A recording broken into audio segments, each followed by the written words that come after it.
There are moments in history when defeat walks hand in hand with destiny, when the men who are cornered, broken, and outnumbered discover a power far beyond orders or rank. It was the year 2003, somewhere deep in the Iraqi desert. A U.S. convoy, just 30 men strong, was ambushed on a desolate road leading to Nasiriyah. Heat shimmered on the horizon like fire itself, and within seconds, chaos erupted. Bullets tore through sand and steel. Radio screamed for help, but no help was coming. Among the convoy was Staff Sergeant Michael Rains, a disciplined, quiet soldier with a calm that unnerved even the officers. He wasn't the loudest, he wasn't the highest ranked, but he was the kind who noticed everything. Their commanding officer, Captain Drew Collins, was the opposite, brash, overconfident, and desperate to prove his worth. He ignored every caution Rains offered. "We keep moving forward," Collins had said. "We're not retreating from a pack of desert rats." Minutes later, the convoy was pinned down, their vehicles burning, their ammunition running dry. In the choking smoke and relentless gunfire, Rains watched his men, his friends, fall back behind shattered Humvees. Collins kept shouting contradictory orders, shouting louder as fear took over. But Rains didn't shout. He scanned the ridges. The wind shifted, carrying the smell of oil and sand. And in that moment, he saw it. A chance, not to win the battle, but to save what was left of his men. That's when history began to turn. The sun burned white above them as Rains crawled from cover, dragging a wounded private with one arm and clutching his rifle with the other. Collins screamed at him to fall back, but Rains didn't listen. He reached a broken truck, its mounted .5 cal still intact but jammed with sand. With shaking hands, he tore it apart, cleaned it, reloaded. Then silence. A single breath. The first burst ripped through the desert air, clean, thunderous, surgical. Enemy positions fell one after another. The gun's roar silenced the chaos. When the smoke cleared, a strange quiet blanketed the desert. The remaining insurgents had vanished, leaving behind the eerie stillness of victory born from desperation. Rains stood there, face streaked with ash, eyes steady, while the captain knelt behind him, speechless.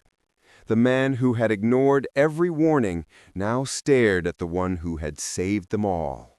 By nightfall, rescue units finally reached them. The convoy was half destroyed, but the survivors, those still breathing, owed their lives to the man who refused to surrender. Rains sat apart from the others, his uniform blackened, his hands trembling. Collins approached him quietly, his earlier arrogance replaced by something rare, humility. "You disobeyed a direct order," he muttered. Rains didn't look up. "If I hadn't, you'd be counting bodies instead of survivors." The captain's jaw tightened. For a moment it seemed he might shout again, but he didn't. Instead, he simply nodded and walked away. When the report reached command, Collins tried to take credit for the defense. But the witnesses, the men who had seen Rains hold that gun when all hope was gone, spoke the truth. They told the story not of command, but of courage without permission. A week later, Rains was called into a field tent by the battalion commander. The old colonel studied him for a long moment before speaking. "Sometimes," the colonel said, "it takes more strength to break an order than to follow one blindly. You turned a defeat into survival. That's victory enough." Rains saluted, but his eyes carried no pride, only weariness. That night, around the campfire, the younger soldiers spoke in hushed voices about what had happened in the desert. Not about tactics or rank, but about the man who stayed calm when the world fell apart. The moral of that day burned deep into their memory. Leadership isn't given by stripes on a sleeve. It's earned in the silence between chaos and courage. Years passed. The war ended, but the desert never forgot. New recruits still whispered about the day the convoy stood alone, about the soldier who saw defeat coming and turned it back with his own 2 hands. The stories spread from base to base, changing slightly with each retelling, but the heart of it stayed the same. Some said Rains became a drill instructor. Others said he left the service and lived quietly somewhere in Montana, near a field that looked a lot like the dunes he once fought through. But one thing never changed. His final words to the men he trained, words that outlived every rank, every medal, every headline.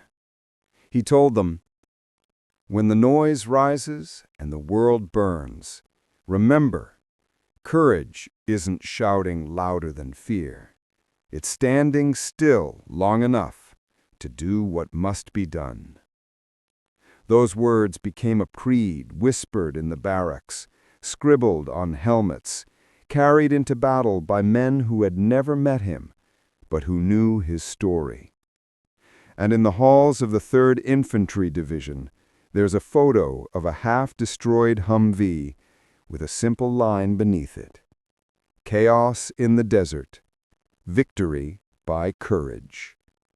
A silent tribute to the man who turned defeat into a legend.